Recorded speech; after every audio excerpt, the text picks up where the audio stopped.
কর্মসূচি হাতে নিয়েছিলেন, সেটা হচ্ছে কি? মসজিদে নববী নির্মাণ। সেটা কি বলেন? মসজিদে নববী নির্মাণ হয়ে গেল।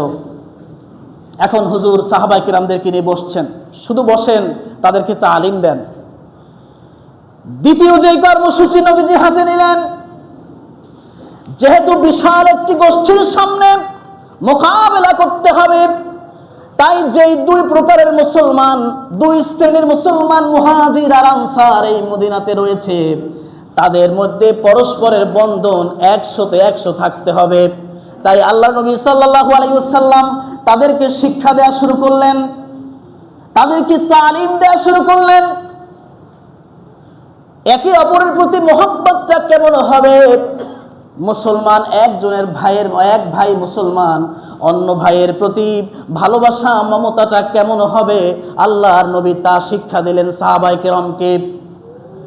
কেমন শিক্ষা পেল আপনি দেখেন। মসজিদে নববী নির্মাণ হয়ে গেল, সাহাবায়ে কেরামের মধ্যে ভালোবাসা সৌহার্দ্য বৃদ্ধি পেতে শুরু করলো, কারণ নবীজির জবান মুবারক দিয়ে প্রতিনিয়ত তাদেরকে বয়ান করা হতো, উপদেশ দেয়া হতো। ভালোবাসা কাকে বলে দেখেন। আনসারদের এক দল এসে নবীজিকে বলতেছে, ইয়া রাসূলুল্লাহ, আমার যে খেজুরের বাগান আপনি দেখতে পাচ্ছেন, আমি আমার মুহাজির ভাইদেরকে এর অর্ধেক দিয়ে দিলাম। সুবহানাল্লাহ বলবেন না? সুবহানাল্লাহ। আল্লাহ নবী সাল্লাল্লাহু আলাইহি ওয়াসাল্লাম বললেন, না, এটা হবে না, কারণ এখন তুমি দিচ্ছ, পরবর্তীতে মন ঘুরে যেতে পারে, এভাবে নয়।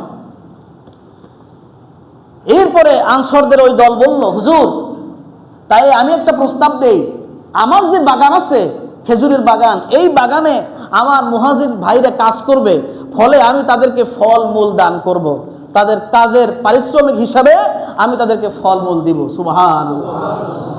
নবীজি এই কথা শোনার পরে বললেন, ও মুহাজির সাহাবীদের দল, তোমরা কি এটা মেনে নিবে?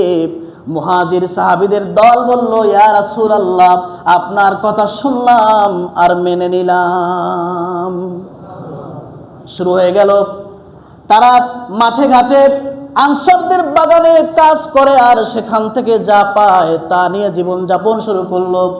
এভাবে আল্লাহর নবী সাল্লাল্লাহু আলাইহি ওয়াসাল্লাম তাদের মধ্যে মুহাব্বতের বন্ধনকে আরো দৃঢ় করলেন, শক্তিশালী করলেন। খেয়াল করুন, এক আনসার সাহাবী একজন মুহাজির সাহাবীকে দাওয়াত দিল, ভাই, আগামীকাল আমার দুপুরে আমার বাসায় তোমার দাওয়াত। এরপরে দাওয়াত দিয়া ওই আনসার সাহাবী বাড়িতে চলে গেল। যে স্ত্রীকে যখন বলল, স্ত্রী বলল, তুমি দাওয়াত দিছো, আমাকে জিজ্ঞাসা করো নাই, আমার ঘরে খাবার মতো কিছু নাই, শুধুমাত্র 2টা ছেলের জন্য হালকা কিছু খাবার রয়েছে, 2টা ছেলের জন্য হালকা কিছু খাবার আছে, এর মধ্যে তুমি দাওয়াত দিছো, এখন ওই লোকটারে কি খাওয়াবো? আনে আমাকে বলবা না তুমি? এরপরে দুই স্বামী এবং স্ত্রী বুদ্ধি করলো যে ঠিক আছে, তাহলে আমরা একটা কাজ করি, তাহলে যখন ওই আমাদের মেহমান যখন আসবে, তখন আমরা বাচ্চা 2টারে ভুলাইয়া ভালিয়ে এরপরে ঘুম পড়াইয়ে রাখবো, আর যখন তিনি খেতে বসবে, তুমি বাতিটা হঠাৎ করে নিভাইয়া দিবা। বাতিটা নিভাই দেওয়ার পরে ওই মেহমান যেন বোঝে যে আমরাও তাদের সাথে খাচ্ছি, আমরা যে না খাই আছি, এটা যেন ওই মেহমান টের না পায়। মেহমান আসলো, আপ্যায়ন করা হলো, চলে গেল। পরের দিন সকালে ওই সাহাবী, ওই যে আনসার সাহাবী মুহাম্মদ সাল্লাল্লাহু আলাইহি ওয়াসাল্লামের দরবারে গেলেন। আল্লাহ নবী সাল্লাল্লাহু আলাইহি ওয়াসাল্লামকে তো আল্লাহ তাআলা সব জানাই দিছে যে আপনার সাহাবীদের মধ্যে এই অবস্থা চলতেছে। সুবহানাল্লাহ বলবেন না? মহানবী সাল্লাল্লাহু আলাইহি ওয়াসাল্লামের কাছে আনসার সাহাবী যাওয়ার পরে আল্লাহ নবী সাল্লাল্লাহু আলাইহি ওয়াসাল্লাম বললেন, ও আমার সাহাবী, শোনো, তোমার এবং তোমার স্ত্রীর ব্যাপারে মহান আল্লাহ রাব্বুল আলামিন কোরআন মাজিদের মধ্যে আয়াত অবতীর্ণ করে দিয়েছেন। সুবহানাল্লাহ। তোমাদের ব্যাপারে এত খুশি আল্লাহ হয়েছেন, তোমাদের জন্য আল্লাহ কি করেছেন? কোরআন মাজিদে আয়াত অবতীর্ণ করেছেন। আল্লাহ বলছেন, ইউহিব্বুনা মান হাজারা ইলাইহিম ওয়া লা ইয়াজিদুনা ফি সুদুরিহিম হাজাতাম মিম্মা উতু ওয়া ইউথিরুনা আলা আনফুসিহিম ওয়ালাউ কানা বিহিম খাসাসা। আল্লাহ রাব্বুল আলামিন বললেন, তারা মুহাজিরদেরকে আনসার সাহাবীরা মুহাজিরদেরকে অত্যন্ত ভালোবাসেন এবং তাদেরকে যা দেওয়া হয়েছে তা মুহাজিরদেরকে যা দেওয়া হয়েছে এতে কখনোই আনসাররা ঈর্ষান্বিত হন না, মন খারাপ করেন না, নিজেদের মধ্যে মন কালাকালি হয় না, বরং আনসাররা নিজে না খেয়ে থেকে নিজে অবস্থা দুর্বলতার মধ্যে থাকার পরেও তারা মুহাজিরদেরকেই সব সময় প্রাধান্য দেয়। বলেন সুবহানাল্লাহ। অন্যত্র আল্লাহ রাব্বুল আলামিন বলেছেন, ইন্নাল্লাযীনা আমানু ওয়া হাজারু ওয়া জাহাদু বিআমওয়ালিহিম ওয়া আনফুসিহিম ফি সাবিলিল্লাহ ওয়াল্লাযীনা আওয়াউ ওয়া নাসারু উলাইকা বা'দুহুম আউলিয়াউ বা'দ। আল্লাহ রাব্বুল আলামিন বলেন, যারা নাকি ঈমান এনেছে এবং হিজরত করে মক্কা থেকে মদিনায় গিয়েছে, জানমালের ঝুঁকি নিয়ে জিহাদ করেছে, আল্লাহ পাক বলেন যারা ওই মানুষগুলোকে আশ্রয় দিয়েছে, সাহায্য করেছে, আমি আল্লাহ পাক নিজে সাক্ষী দিলাম তারা একে অপরের জন্য ভিতরে অনেক অনেক বেশি ভালোবাসা পয়দা হয়ে গিয়েছে। বলেন সুবহানাল্লাহ। একে অপরের জন্য মায়া মোহাব্বত ভালোবাসা আল্লাহ তৈরি করে দিয়েছেন। কে তৈরি করে দিয়েছে? আল্লাহ রাব্বুল আলামিন। মহানবী সাল্লাল্লাহু আলাইহি ওয়াসাল্লাম একদিকে উপদেশ দিচ্ছেন আর একদিকে তাদের কার্যক্রম লক্ষ্য করছেন সব ঠিকঠাক আছে কিনা।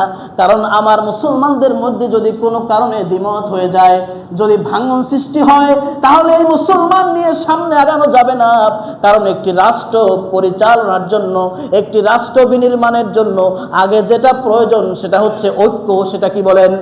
ঐক্য। ঐক্য যদি না থাকে তাহলে রাষ্ট্র সামনের দিকে এগিয়ে যায় না। শুধু রাষ্ট্র না, কোনো সমাজ ব্যবস্থা, পরিবার ব্যবস্থা, কোনো বন্ধু বান্ধবের সম্পর্ক, মা ছেলের সম্পর্ক, হাজবেন্ড স্ত্রীর সম্পর্ক, যদি একে অপরের মধ্যে মিল মোহাব্বত ঐক্য না থাকে তাহলে সম্পর্ক সামনে আগানো যায় না। তাই নবী করিম সাল্লাল্লাহু আলাইহি ওয়াসাল্লাম একদিকে যেমন তাদেরকে প্রতিনিয়ত উপদেশ দেওয়া শুরু করলেন আর প্রতিনিয়ত পর্যবেক্ষণ শুরু করলেন আমার এই সমস্ত সাহাবীদের মধ্যে সবকিছু ঠিকঠাক আছে কিনা।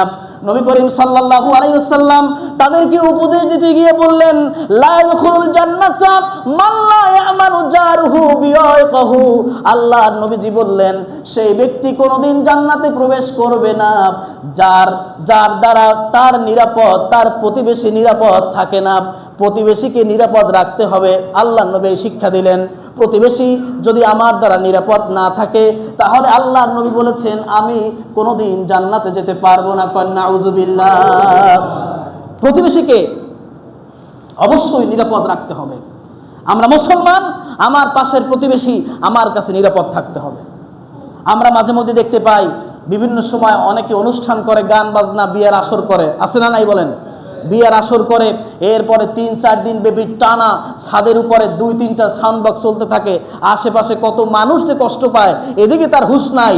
অনেক রোগী আছে, হার্ট অ্যাটাকের রোগী, অনেক শিশু সন্তান আছে ঘুমাইতে পারে না, যাদের ঘুমটা প্রয়োজন। অনেক অসুস্থ মানুষ আছে যারা এত আওয়াজ শব্দ শুনলে এদের সমস্যা হতে পারে, স্ট্রোক করে ফেলতে পারে। এদিকে কোনো তার ভ্রুক্ষেপ নাই, সে তার মতো করে এনজয় করতেছে, তার সন্তান সন্ততি, তার আত্মীয় স্বজন নিয়ে মজমাস্তিতে আছে। অথচ প্রতিবেশীর অবস্থাতে কি হচ্ছে? রাতের পর রাত 12টা-1টা পর্যন্ত গান বাজতেছে, কোনো হুঁশ নাই। এরকম মুসলমান আমাদের সমাজে আছে না নাই বলেন? আরো জোরে বলুন, আছে না নাই? এদেরকে শিক্ষা দিতে হবে। প্রতিবেশীকে কষ্ট দেওয়ার অধিকার তোমার কে দিয়েছে বলো? এরপরে দেখা যায় নিজের ঘরের সামনের ময়লা আবর্জনাগুলা নিজের ঘরের সামনে রাখে না, আর একজনের বাসার সামনে রেখে দেয়। এরকম পাবলিক আছে না নাই বলেন? আর মনে মনে কয় কেউ তো দেখে নাই। তোমার ঈমান গেছে কই? ঈমান গেছে কই? আপনি আপনার ময়লাগুলি যে আর এক ভাইয়ের ওখানে রেখে আসলেন, হয়তো ওই ভাই ওই বোন দেখে নাই, কিন্তু কে দেখেছে? ঈমানটা কই গেছে তোমার? এই মুসলমানদের উপরে ভর করে ইসলাম কায়েম হবে এত সহজ? আপনি দেখতে পাচ্ছেন না অবস্থাটা কি? আমরা মনে করি নবীজি মক্কা থেকে মদিনায় আসছে আর ইসলাম কায়েম হয়ে গেছে, এত সহজ না। ইসলাম কায়েম হওয়ার পদক্ষেপ তো সবেমাত্র শুরু। যুদ্ধের পরে যুদ্ধ সামনে আসে না নাই? এখন পর্যন্ত যুদ্ধের